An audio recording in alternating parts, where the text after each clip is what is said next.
ओम सभी को सादर नमस्ते। मैं गगन आर्य। देखिए, एक बहुत ही ज़रूरी विषय मैं आपको बताना चाहता हूँ।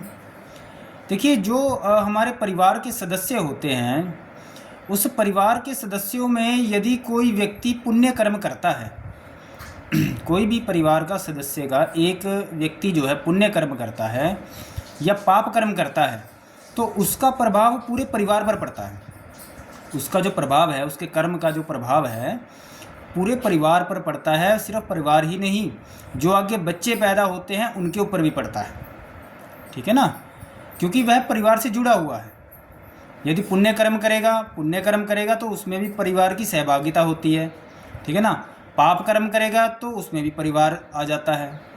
तो इसीलिए परिवार में यदि कोई पुण्य कर्म करना चाहता है, कोई अच्छा काम समाज में करना चाहता है, तो परिवार के सदस्यों को उसका समर्थन करना चाहिए, क्योंकि उस परिवार के सदस्यों को और आने वाले जो आगे बच्चे पैदा होंगे उनको उस पुण्य का फल मिलेगा। परमात्मा जो है उस पुण्य का फल देगा। ठीक है ना, लाभ मिलेगा। और पुण्य से आपको पता ही है, बहुत सी चीज़ें ऐसी होती है जो हम पैसे से नहीं खरीद सकते, वह पुण्य कर्मों से हमको प्राप्त होती है। ठीक है ना, तो परमात्मा जो है हमें उसका लाभ देता है।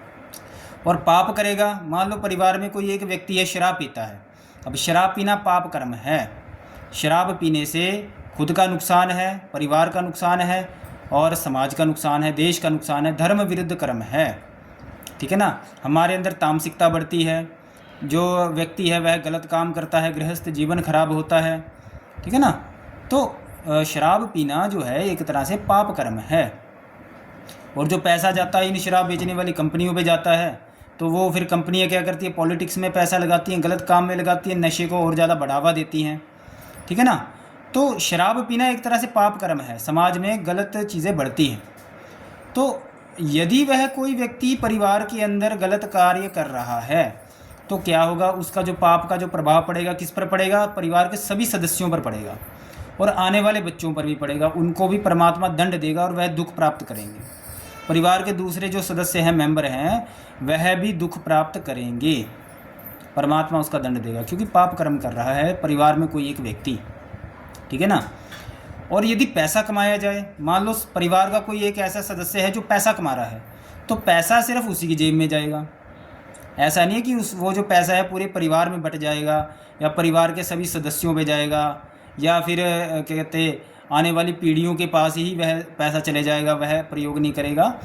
वह जो पैसा होगा, जो धन होगा, वह केवल उसी के पास ही रहेगा, उसी की संपत्ति रहेगी, उसी के नाम रहेगा, उसी का ही हिस्सा रहेगा। लेकिन जो पाप और पुण्य होता है, यदि कोई सदस्य कर रहा है, वह पूरे परिवार के पास बढ़ता है। सभी परिवार के जो सदस्य हैं उसके भागीदार होते हैं। ठीक है, इसीलिए परिवार में यदि कोई गलत कार्य कर रहा है, अधर्म कर रहा है, धर्म विरुद्ध कोई काम कर रहा है, तो उसको रोकना चाहिए, क्योंकि उससे हमको भी नुकसान होता है। यदि परमात्मा को नहीं मानते तो उससे हमें भी नुकसान होता है। तो हमें इस चीज़ का विशेष ध्यान रखना चाहिए। ठीक है ना, तो इससे क्या होता है कि हमें परिवार को व्यवस्थित रखने में हमें सहायता मिलती है।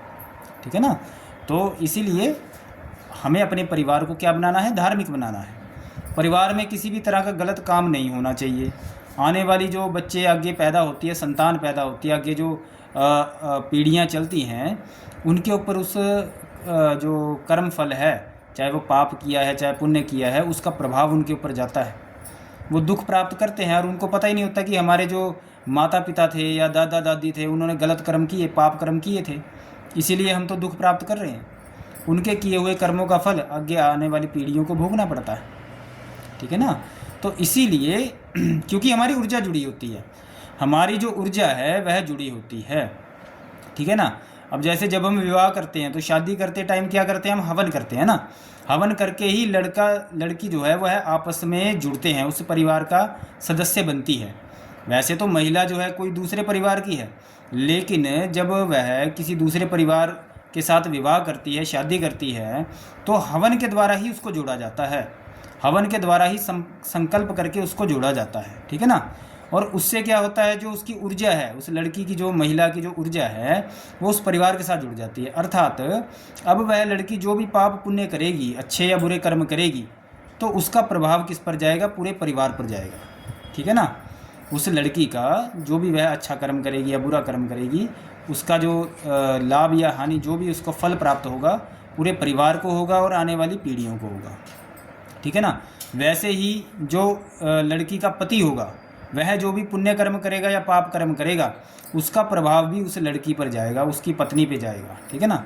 क्यों? क्योंकि अब वह उस परिवार के उस सदस्य की जो है वह मेंबर बन चुकी है, अब उस परिवार की सदस्य बन चुकी है, तो अब उसके ऊपर भी उसका प्रभाव जाएगा। ठीक है ना। तो हमें इस चीज़ को ध्यान रखना है कि ऐसा नहीं भी कोई व्यक्ति पाप कर रहा है। जैसे परिवार में क्या होता है कि एक व्यक्ति जो है गलत काम कर रहा होता है, वो कह देते हैं हम इसको क्यों रोके, हमें क्या लेना देना। जबकि ऐसा नहीं है भाई, उसका जो फल मिलेगा वो आपको भी मिलेगा, क्योंकि आप उस परिवार के मेंबर हो, सदस्य हो, आपको भी मिलेगा। परमात्मा आपको भी दंड करेगा, क्योंकि आपकी जिम्मेदारी थी रोकना। धर्म के विरुद्ध कोई भी काम होता है उसको रोकना हमारी जिम्मेदारी है, हमारा दायित्व है, परमात्मा की आज्ञा है।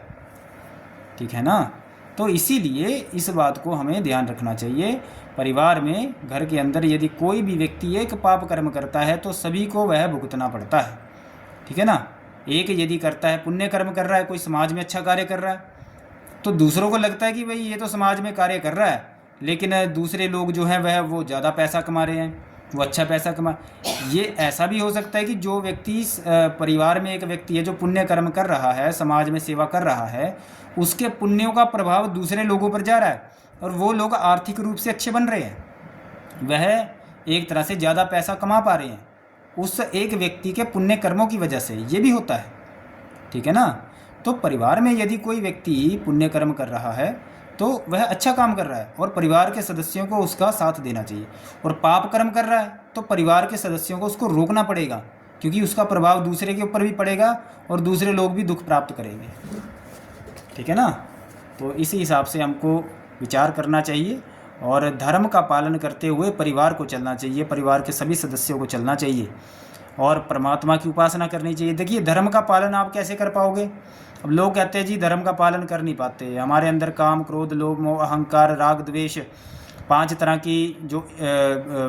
के जो क्लेश हैं, अस्मिता क्लेश, अविद्या, राग, द्वेष, ठीक है ना, अभिनिवेश क्लेश, ये सारे आ जाते हैं। तीन तरह की लोकेशना है, तीन तरह की ऐषणाएँ हैं, लोकेशना, वित्तेषणा, पुत्रेषणा। ठीक है ना, ये सारी आ जाती हैं। तो ये सारी चीज़ें हमारे अंदर आ रही हैं और ये कारण क्या है? परमात्मा की उपासना नहीं करते। ठीक है ना। परमात्मा की उपासना ही मूल है आर्यों की और सभी की। यदि परमात्मा की उपासना नहीं करोगे तो धर्म का पालन नहीं कर पाओगे, व्यक्ति धार्मिक नहीं बन पाएगा। फिर वह चाहे वो और जो मर्जी बाहरी चीज़ों को करता रहे तो वह धार्मिक नहीं बनेगा।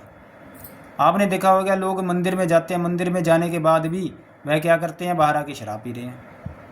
तो शराब पीना तो पाप कर्म है, यानी कि वह व्यक्ति धार्मिक नहीं है। हम उसके ऊपर भरोसा नहीं कर सकते। धार्मिक व्यक्ति पर ही भरोसा किया जाता है। ठीक है ना।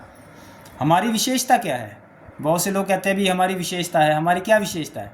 हमारी विशेषता ये है कि हम धार्मिक हैं। धार्मिक होना सबसे बड़ी विशेषता है। बहुत ज़्यादा पैसे वाला हो जाना विशेषता नहीं है। यदि कोई व्यक्ति, किसी के पास बहुत ज़्यादा पैसा है, बहुत ज़्यादा धन है, बहुत ज़्यादा नाम उसका चलता है पूरी दुनिया में, तो वह विशेषता नहीं है। खास विशेषता क्या है? धार्मिक है कि नहीं। धार्मिक व्यक्ति पर आप विश्वास कर सकते हो, जो धार्मिक नहीं है उस पर आप भरोसा नहीं कर सकते। ठीक है ना। धार्मिक व्यक्ति के साथ ही आप मित्रता कर सकते हो, धार्मिक व्यक्ति के साथ ही आप कोई अपनी पर्सनल बात कर सकते हो, कोई निजी आप कुछ बात रखना चाहें उसी के साथ रख सकते हो।